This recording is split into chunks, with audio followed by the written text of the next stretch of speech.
Hello friends, and welcome back to Homesteading Bartram Style. Today we're doing something a little different, as usual. Never know what you're going to get into around here. So today I'm out here outside in the beautiful weather. The wind may or may not cause a little interference on the microphone. If it does, I'll end up talking over this later. So anyway, what we're doing today is I've got a project that's coming up. We're doing a little renovation inside the house, as we all know, and one of those projects just happens to be a brand new HVAC system. And today what I'm getting ready to do is set up a form and pour some concrete for the outside unit of that heating and ventilating unit, the actual heat pump unit. It's a Mr. Cool unit, so the whole process isn't too bad, and I'll document more of it as I get to it.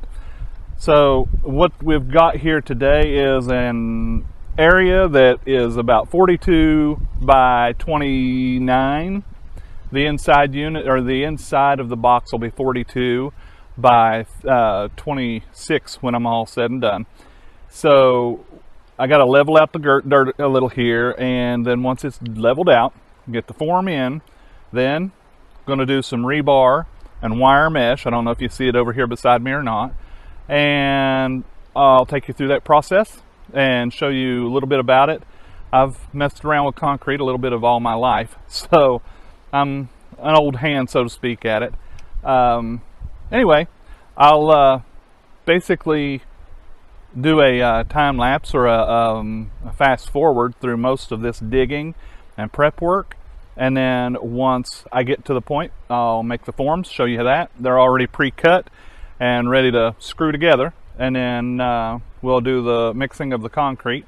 My son will come out and he's going to help me deal with that part of it, I believe, and get it all set up and taken care of. So without further ado, I have 4 white dots on the ground, pretty much where the corners of this is going to be in here.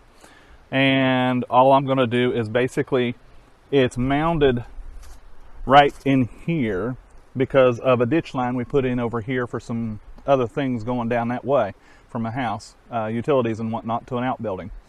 So I'm going to dig down, sort of flatten this out as much as I can, and then once it's flattened out, it should be good till we can get our box, our form in here and get going. So when you're dealing with this, you always want to make it just a little bit bigger than what you really need, so you got room to move it around and adjust. And that's my plan. So let's get busy. I'm basically taking the dirt and the grass in this case, because there's a lot of it.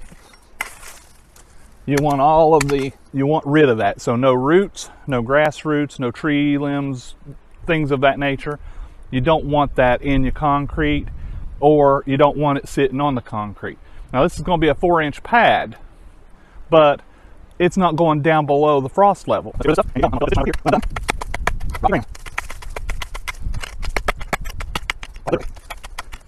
close. Let me fill it in here. Do your back. That's why I can hold the rock.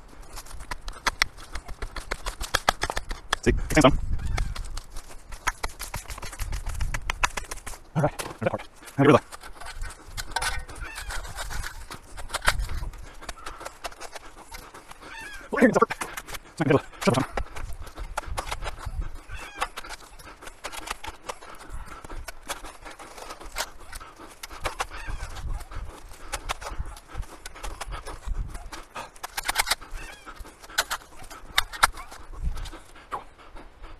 I was once told, if you want to get in shape and stay in shape, become a contractor. I believe it. Oh.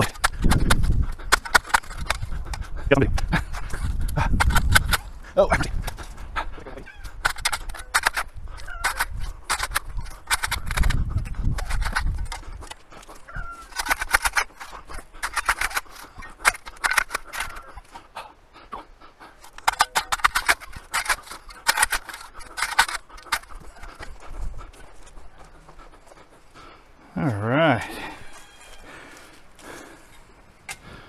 So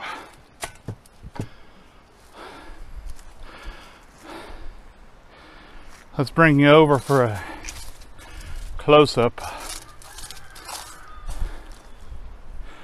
of what's going on.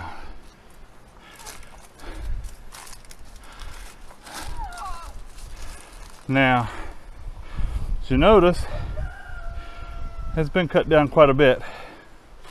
You notice it pretty good looking at it from this angle. And of course, the dirt pile back there in the ditch it was.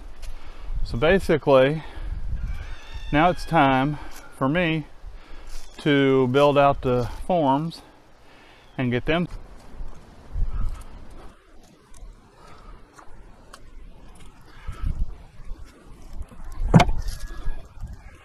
So sometimes around here we have a little problem called no sawhorses, no workbench. So we make do with what we have. In this case, Mr. Wheelbarrow is going to act as my sawhorse. In this case, the forms have pre-cut, and basically they will be on the inside 26 inches from side to side and 42 inches in length from end to end on the inside, and that will allow plenty of mounting room for my outside unit to sit on and to solidly have a good base to mount it to physically. I'm a reuser. In this case, I'm reusing some screws, and all there is to it is making a box. In this case, I'm not putting a whole lot of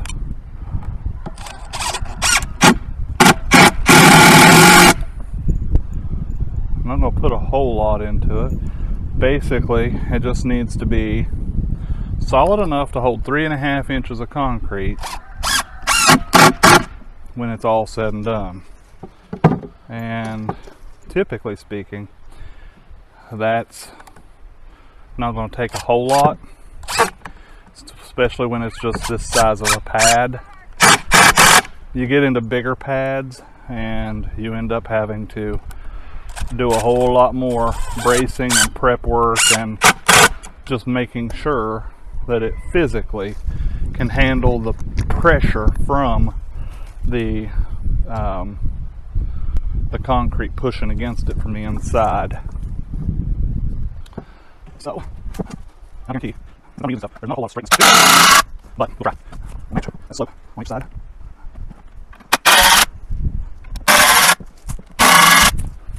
By the time you get 3 screws from there into the other, wow. Let me see outside. So I'm going to have to do some leveraging and pin down. This end, the boards, I didn't tell them it doesn't have to work. This end is cut. So this end is straight. This end, no. So this end is one of the really basic things this one time. Make sense? Yeah, I think I'm going to let one hand. Can I spray paint this? Spray paint what? The inside? Yes. It ain't gonna hurt it.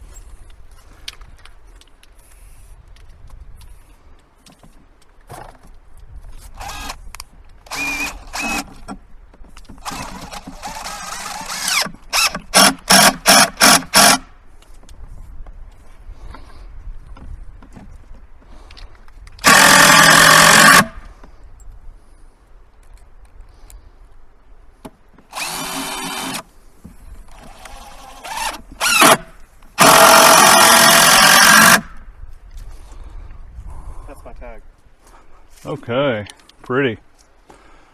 All right, now then, that is going to go down like that. So now we have a somewhat lopsided form, and I'm going to find out just how lopsided it is right quick. Check for square, even though I know it's not. 54 1/4 that direction, and actually 52 1/4 that direction. What's that mean? Well, it's 2 inches, or an inch actually, out of square. This direction it's longer, that direction it's shorter. That means these 2 points have pushed in. To fix the box and make it truly square, I have to push these 2 ends toward one another, like that. And since this is old wood, it's not going to take a whole lot to move or maneuver it, so to speak. Now, let's see how that looks. We're about an inch, 2 on that corner. Okay, that can be fixed. And on that corner over there, you're about half inch, well, 4 inch maybe. Go in this direction. 4 inch over here. So, fix it. It's the simplest thing in the world. Takes a little bit of mud, and we put it right easily, hold it in place, like so. And then check it. And it says, an inch in the middle. And it's still way behind. So, yeah. The lovely thing, again, with forms in straight through, is a little dirt. And that's what you need. In this case, around here. Let's see that.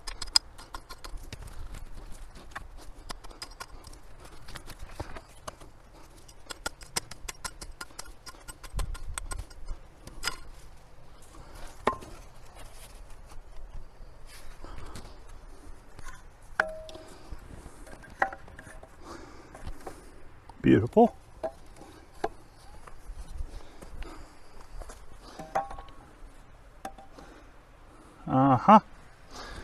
So now, what we're going to do, since we know that we have a high side over here or a low side, we need to sort of blockade the excess concrete from getting out. There's a board sitting over here, perfect for this situation. So what we're going to do is take the board, and in this case, figure out where it needs to be, like this. Take a screw and block it in. That's all there is to it. And what we do is we do it from this side in so that we can take it loose later.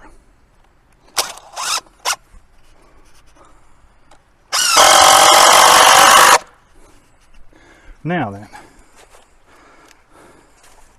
press a little dirt in around the edges in order to make sure that the concrete form don't go nowhere.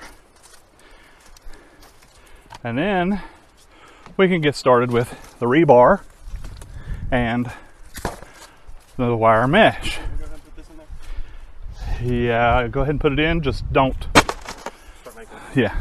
It's time for us to do a little rebar work. Now, I'm thinking about something. There's multiple ways to put rebar and wire mesh in. I've got 2 sticks of 2 foot, 2 sticks of 4 foot. And I was thinking that it needed to be 4 foot long in the beginning, but it really didn't. Turns out 42 inside is perfectly fine. So, let me see one of the rebar pieces, just one. So, take that one. And I'm wondering,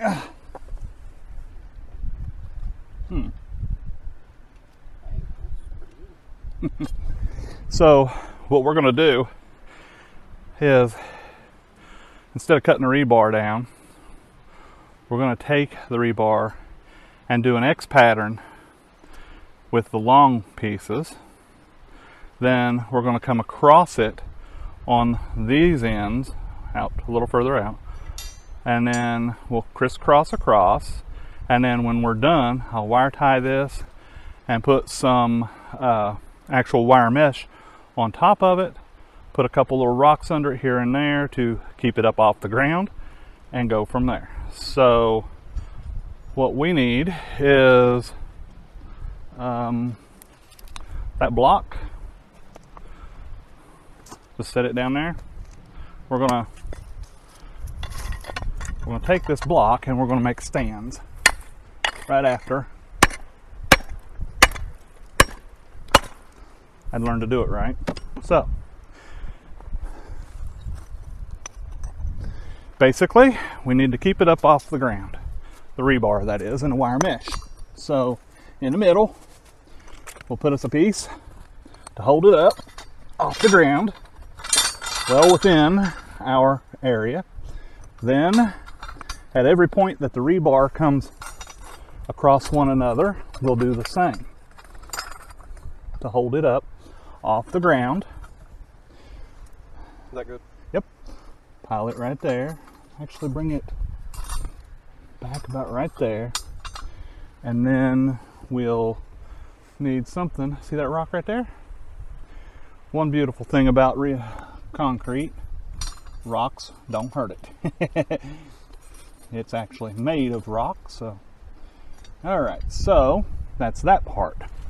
Now, we pre-cut some wire mesh, and all this is 2x4 chicken wire, but its tensile strength is pretty high, and it will allow it to bind in the areas that the rebar isn't.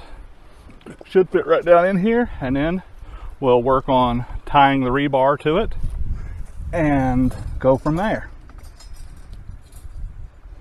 Just like so. I've got some wire, high tensile wire,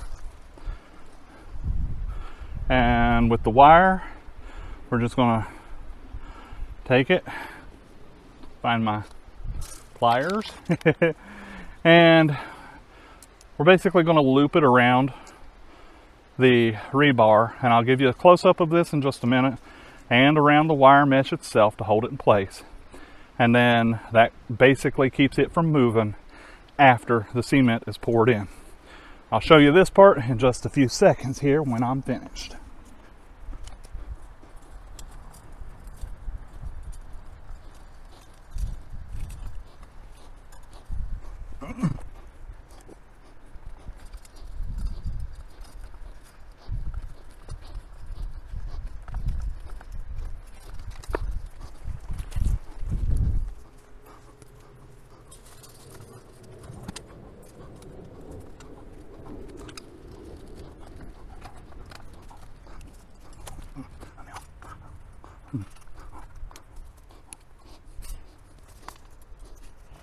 Sounds like we're doing some sawing. The background up here or not. Okay. Alrighty.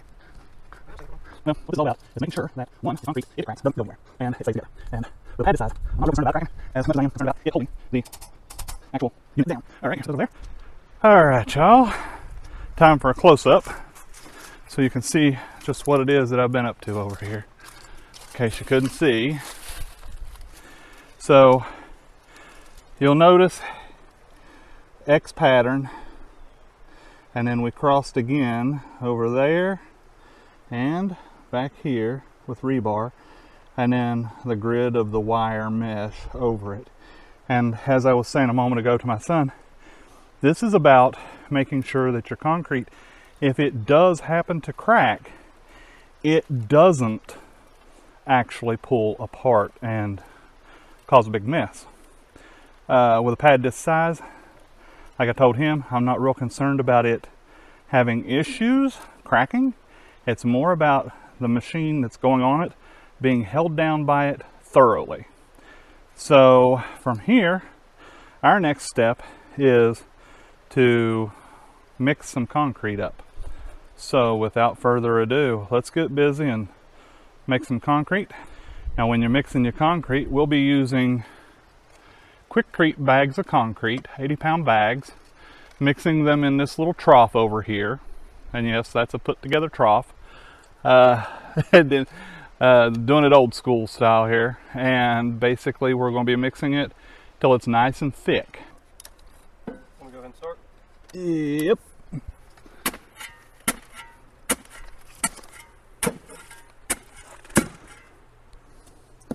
All right.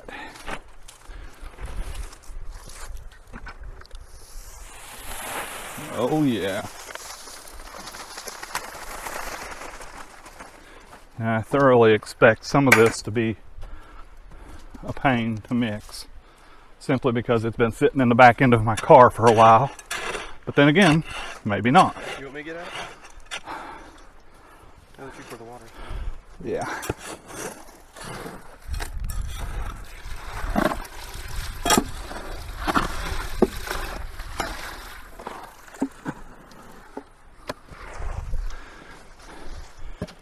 when you're trying to mix concrete, you want to mix it a little bit of a time and mix it in. If you're after thick concrete like we are, you want to do it little by little and only put enough water in it as you go to mix it with and get it right. And my son, he's doing a pretty good job mixing this stuff. We've mixed several times in this little trough and done multiple little projects here and there, and guaranteed we'll be doing a whole lot more when it's all said and done. Take what? Like, see what we get over it. Now we got a hole. Some little water. There we go.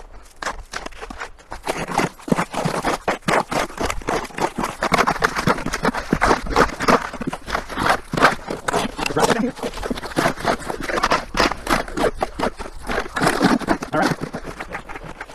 Next, I'm shoveling. I'm going to water, hold that way, and then I'm going to move this over.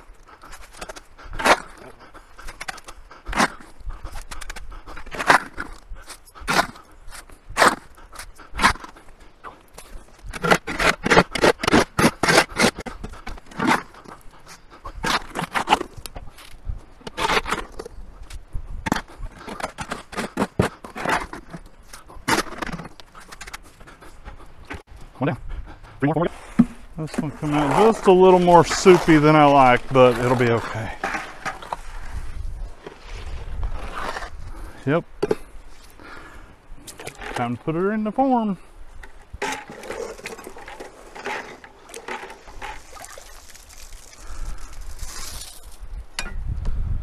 her on there. You want to do this for I'll rest my back on her. That way you do the front side. Work my lower yard, we'll get it anyway. I might just have to let it back. I do. Yeah, hit. Huh? I'll look at that. I'll do this. Don't need that. Just work. Just do it across the floor.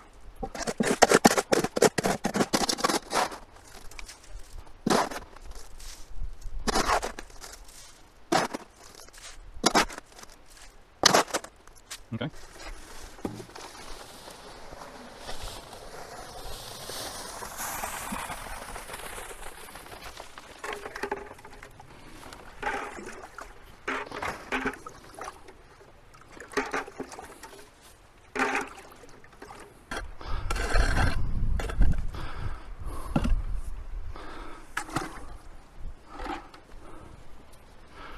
And now, again, ready to put some more in here.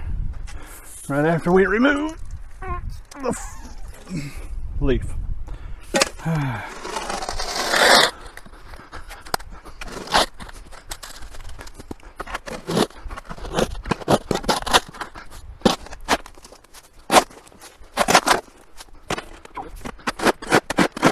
Here, go, flat today. Don't worry, we'll get flat down there. Go ahead. Got plenty of work, there's no backsetting or anything.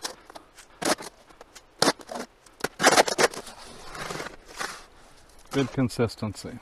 Watch yourself and I'll stick it in the form.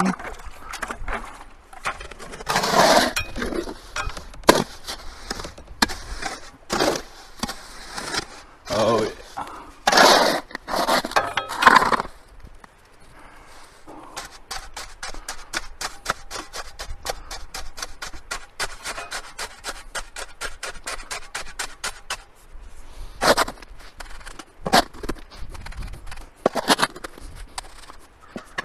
Huh?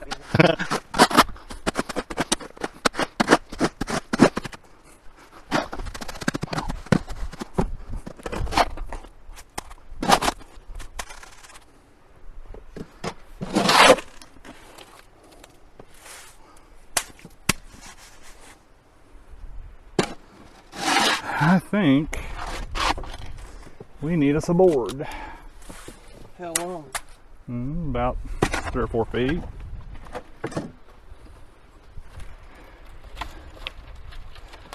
Doesn't have to be a 2x4, it can be a thin board.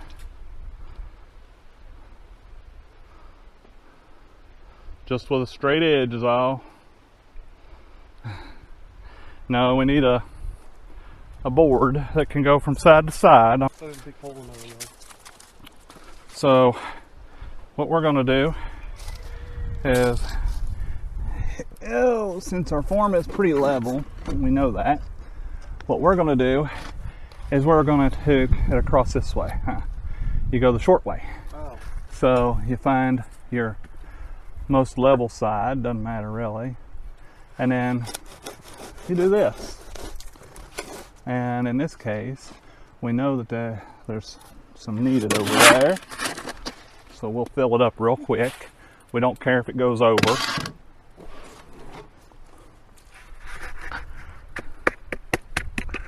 All right.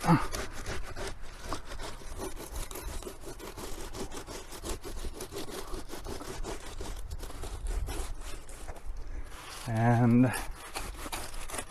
what we're doing is both leveling and filling the area as we go. And that, notice it gives you the sort of smooth look. I can tell you it's going to go over multiple times. But that's what this is all about, is to get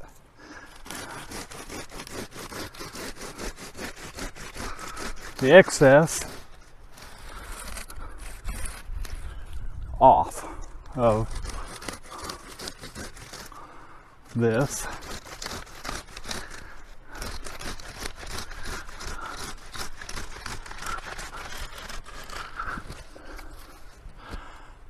And then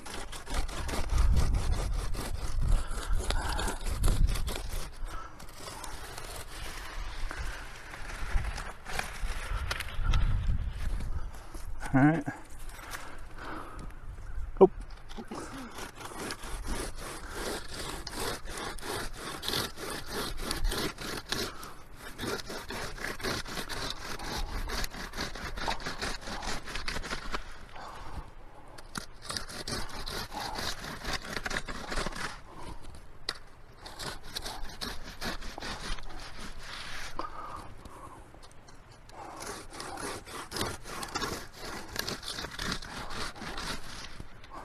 Now, from there, what we need to do, if we wanted it really smooth, that thing you had a minute ago, I'll show you something with it. We'll go redneck style. It's an old toilet paper holder mounted to a board. I don't have a concrete trowel with me out here, so we're going to improvise just a bit. And this is our improvising. Basically, old toilet paper holder mounted to a piece of board. Got screws through it, but it's okay. We don't need that side. We need this edge down here. And the reason is basically just to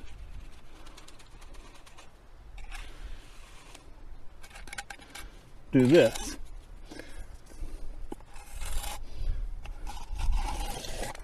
All right.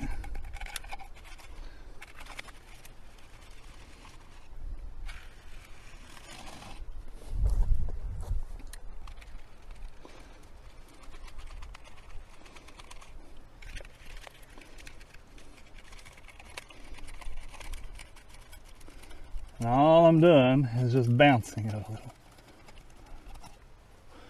And then coming back across,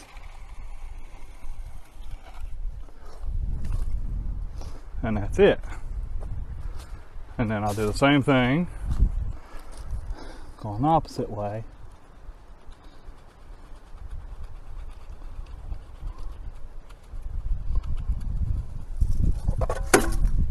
That level's just trying to take you out.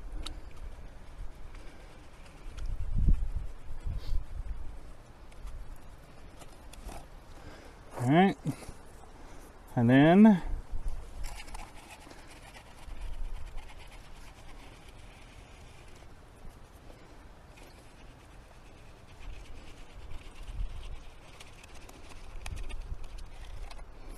There we go.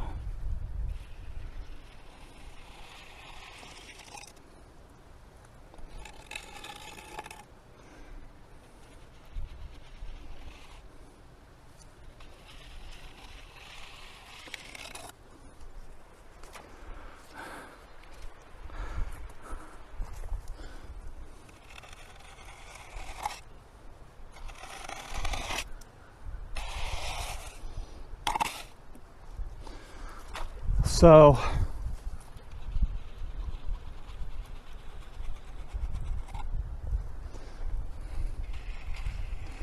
I'm not real worried about a real smooth concrete pad. I'm more concerned about a solid concrete pad. And I believe at this point in time we have got the makings right where we need them. So we had a little bit of excess concrete left over. We're gonna find it a location to dump, probably over the bank or somewhere out here where we're not concerned about it, near the edge of the bank. And then we'll clean up the concrete here same way, the excess. And that'll be the end of our project out here. So basically, out of 5 bags, that's what little bit we had left over, and it's not really that much.